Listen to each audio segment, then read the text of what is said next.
Hello friends, welcome back to our channel. Shri Sathya Sai జిల్లాలోని లేపాక్షి వీరభద్రస్వామి ఆలయాన్ని 16వ శతాబ్దంలో నిర్మించారు. ఆలయంలో రాతిపై చెక్కిన శిల్పాల అందాలు మాటల్లో వర్ణించలేం. శిల్పుల ప్రతిభను మెచ్చుకోకుండా ఉండలేరు. ఏటా ఫిబ్రవరి నెలలో 10 రోజుల సుదీర్ఘ పండుగ జరుపుకుంటారు.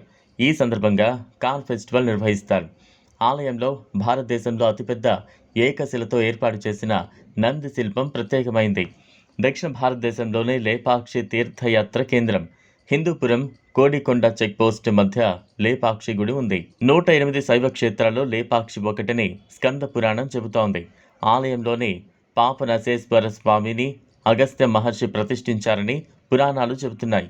ఎదురెదురుగా ఉన్న పాపనసేశ్వరుడు, రఘునాథమూర్తి విగ్రహాలు ఇక్కడ ప్రత్యేకత.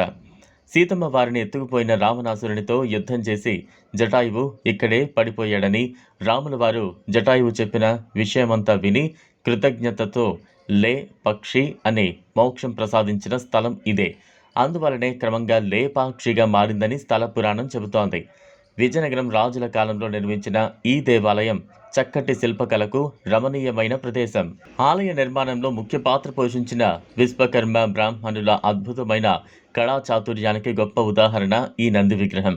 ఆలయం అద్భుతమైన మండపాలతో అలాగే శిల్పకళా చాతుర్యంతో అలరారుతూ ఉంటుంది. ఈ విగ్రహం ప్రపంచంలోని అతిపెద్ద విగ్రహాలలో ఒకటి. ఈ ఆలయంలో కొలువైన దేవుడు వీరభద్రస్వామి. గుడి లోపల ఒక స్తంభానికి దుర్గాదేవి విగ్రహం ఉంటుంది. మామూలుగా దేవుడు మనకు గుడి బయట నుండే కనబడతారు.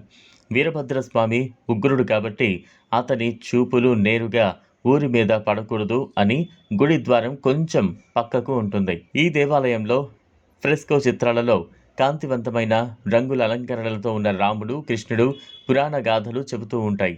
ప్రతి సంవత్సరం దేశం నలుమూలల నుంచి అనేకమైన భక్తులు తరలి వస్తుంటారు. ఇది ఫ్రెండ్స్ ఇవాల్టి వీడియో. ఈ వీడియో కనుక మీకు నచ్చినట్లయితే లైక్ చేయండి, షేర్ చేయండి, ఛానల్ను సబ్స్క్రైబ్ చేసుకోండి. Thanks for watching.